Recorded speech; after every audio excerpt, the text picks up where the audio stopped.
안녕하십니까. 축식주의자입니다. 정말 오랜만에 영상으로 다시 찾아뵙게 되었습니다.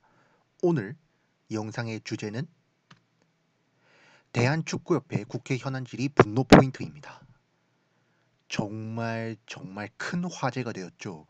축구에 대해서 잘 모르시는 분들도 지켜봤을 만큼 정말 큰 화제를 모았던 대한축구협회 국회 현안질의.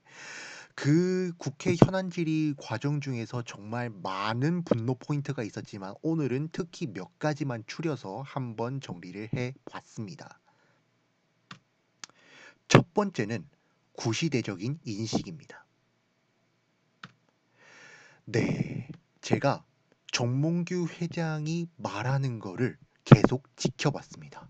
그런데 뭔가 약간 특이점을 발견했습니다. 그 특이점이 무엇이냐? 바로 이겁니다. 르브레 감독.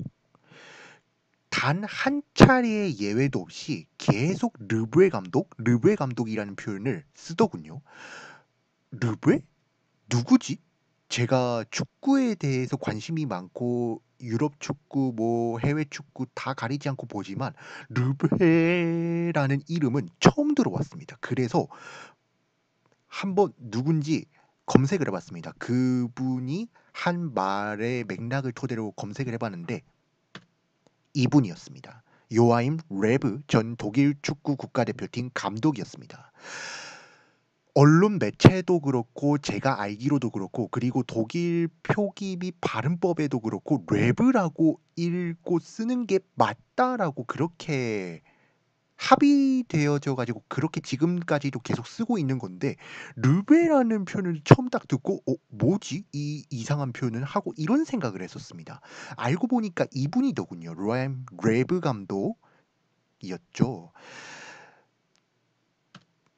이때 그러면 왜 레브 감독이라는 표현이 나왔나? 그리고 그 레브 감독이 들어간 표현 말을 한번 찾아봤습니다. 러시아에서 우리가 독일을 2대 0으로 이겼다. 2018년 월드컵 조별리그 3차전 독일 대 한국의 이야기였죠. 르베 독일 감독은 0대 2로 지고 탈락했고 당시 피파 랭킹 1위였다. 그 당시에도 르베 감독은 4년을 더 감독을 했다. 감독이 연속성을 가지는 것이 필요하다. 한 경기 못했다고 물러나라고 하는 건 좋은 관행이 아니다라고 이렇게 본인이 직접 밝히셨습니다. 저는 이에 대해서 이렇게 대답을 해드리고 싶습니다. 비교할 걸 비교하셔야죠. 비교할 걸 비교하셔야죠. 요하임 레브 감독은요. 2014년 피파 월드컵에서 독일을 우승시킨 감독입니다. 전 세계적으로 가장 인정받는 가장 높은 레벨의 축구 대회인 월드컵을 우승시킨 감독입니다. 이 외에도 유로 2008 대회에서 준우승을 하는 등 정말 독일 대표팀을 강팀의 반열로 올리는 데 상당히 큰 기여를 했다고 평가받는 감독입니다. 그리고 원래요, 독일은요, 감독을 잘 경질하지 않습니다. 2023년 9월 10일 현지 시간 기준 한지 플릭 당시 독일 축구 국가대표팀 감독이 경질된 것이요. 독일 축구 역사상 100년이 넘는 독일 축구 역사상 최초의 경질이었습니다. 한 번도 누군가를 경질하거나 그런 게 아니었다는 뜻이죠. 그리고 독일의 축구 풍토를 보면 웬만해서는 감독을 경질하지 않고 그대로 쭉 가는 문화가 있습니다. 즉 대한민국하고는 상당히 문화가 다르죠. 이러한 문화적 차이 그리고 이 레브 감독이 이뤄낸 성취를 전혀 고려하지 않은 그야말로 막 갖다 붙인 이런 잘못된 비유, 비판해야 마땅합니다. 그리고 제가 예전에 유튜브 커뮤니티 글로도 올린 적이 있었죠. 정몽규 회장이 이제 홍명보 감독 선임 전에 한 발언이었고 되게 많은 논란을 낳은 발언이었는데요. 퍼거슨이 와도 50%는 반대한다만 이런 말을 하더라고요. 퍼거슨이라고 하면은 알렉스 퍼거슨이라고 해서 맨체스터 유나이티드에서 10년 넘게 감독을 하면서 맨체스터 유나이티드를 세계 최고의 팀으로 만드는데 큰 기여를 한 감독이었죠. 이 감독을 거론했다고 하는데 이분이 2012-13 시즌을 끝으로 지금 축구계 감독계를 떠난 지 10년이 넘으신 분인데 왜 굳이 이분을 언급했지? 뭐 펩 과르디올라나 아니면 위르겐 클롭 같은 그런 감독들도 있을 텐데 굳이 왜? 이런 생각이 들기도 하더라고요. 감독 선임 이전에 언급했던 알렉스 퍼거슨 전 맨체스터 유나이티드 감독도 그렇고 이번 국회 현안 질의 때 반복한 르베라는 그 단어도 그렇고 현대 축구의 흐름이나 아니면 현대 축구에 상당히 뭔가 뒤처진 듯한 따라오지 못하는 듯한 도태되는 것 같다고도 생각할 법한 그런 발언들을 굉장히 자주 하더라고요.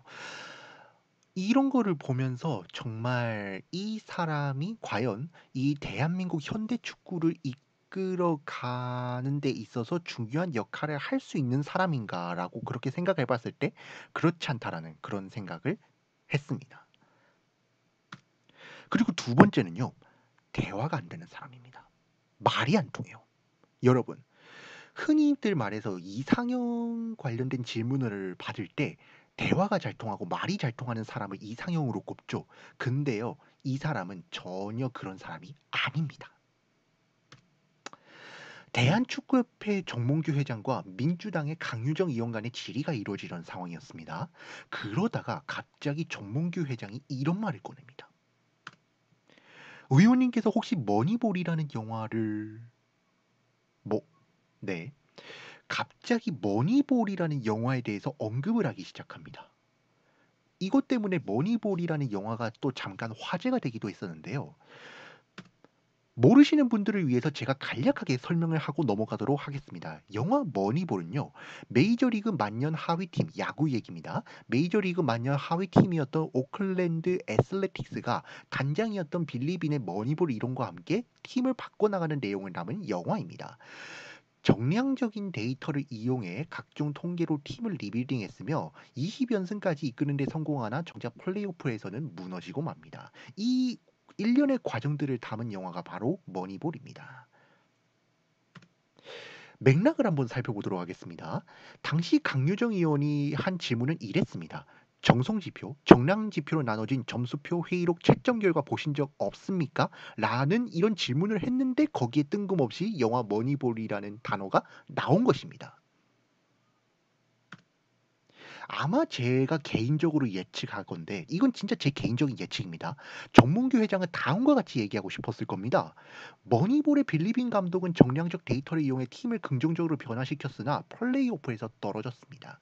정량적인 데이터 및 통계를 이용한 것만이 능사는 아닙니다. 뭐 이런 내용으로 말하고 싶었을 겁니다. 그런데 이런 내용으로 일단 본인이 한 말을 제대로 하지도 못했습니다.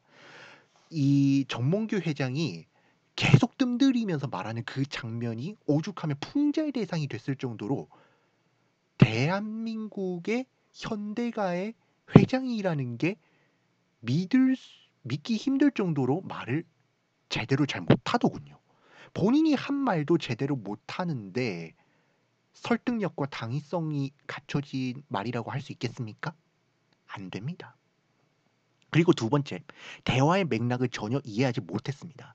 분명 강유정 의원은 점수표 회의록 채점 결과를 봤냐는 질문을 했습니다. 그러면 네, 봤습니다. 아니요, 못 봤습니다. 막 이런 식으로 얘기하면 되는 건데 갑자기 뜬금없이 거기서 영화 머니볼이라는 소재를 꺼냈습니다. 대화가 전혀 안 통하는 모습이죠. 맥락을 전혀 이해하지 못했기 때문에 이런 일이 벌어지는 거라고 저는 생각합니다. 그리고 세 번째, 비유가 잘못됐습니다. 적어도 오클랜드 애틀레틱스는 정규 시즌 성적 상승을 일궈내서 플레이오프까지 진출할 수 있었던 겁니다. 그 반면 하위 팀이 말이죠. 그런데 현재 한국 축구가 과연 뭐 이뤄낸 게 있습니까? 아시안컵 탈락했죠. 40년 만에 올림픽 진출 실패했죠. 홈에서 열린 월드컵 3차 예선 팔레스타인전에서 그 전쟁 중인 팔레스타인을 상대로도 졸전을 펼치며 무승부를 했죠. 지금 클린스만 감독, 홍명보 감독을 그렇게 날치기로 말도 안 되는 과정을 통해서 선임을 해놓고 이런 말도 안 되는 결과가 나왔는데도 불구하고 이에 대한 일련의 책임을 전혀 지지 않고 있습니다. 정몽규 회장과 그 수뇌부들은요. 부끄러운 일 아닙니까? 애초에 갖다 댈 걸 갖다 대고 그래야지 정말 이런 일련의 상황들을 보면서 한숨밖에 안 나오고 분노감이 치밀어 오릅니다. 네. 정말 두 가지 정도를 살펴봤는데도 이렇게 분노가 치밀어 오르는데 이것 말고도 정말 분노를 유발할 상황들이 한두 개가 나온 게 아닙니다. 이런 사람이 대한축구협회 회장직을 맡고 있었으니 '대한민국 축구가 제대로 돌아갈 리가 있었겠나.'라는 생각이 들 정도로 말이죠. 정말 그때 당시 그 상황을 지켜보신 분들도 그렇고 저도 그렇고 많이 어이없어 했을 거고 많이 분노했을 겁니다. 저런 사람이 말도 안 되는 과정으로 규칙 다 어기고 제멋대로 하면서 결과도 안 나오는데 책임도 안 지려 하는 이런 일련의 상황을 보며 다 분노하셨을 겁니다. 물론 저도 예외는 아닙니다. 이번 영상은 여기서 마치도록 하겠습니다. 정말 이거 말고도 다룰 내용들이 너무 많은데 2편 아마 3편까지도 더 만들 수 있지 않을까 그런 생각을 합니다. 만드는 데 걸리는 시간이 있습니다만 그리고 또 제 개인적인 사정 때문에 영상을 만들 시간도 부족하겠습니다만 그래도 영상을 여러 개 만들어서 올릴 예정이니 그 영상들까지도 많은 시청해 주시고 많은 관심과 사랑 가지고 봐주시면 감사드리겠습니다. 오늘 영상은 여기서 마치겠습니다. 구독과 좋아요, 알림 설정은 저축식주의자에게 큰 희망이 됩니다. 다음 영상에서도 찾아뵐 테니 건강하게 잘 지내십시오. 감사드립니다.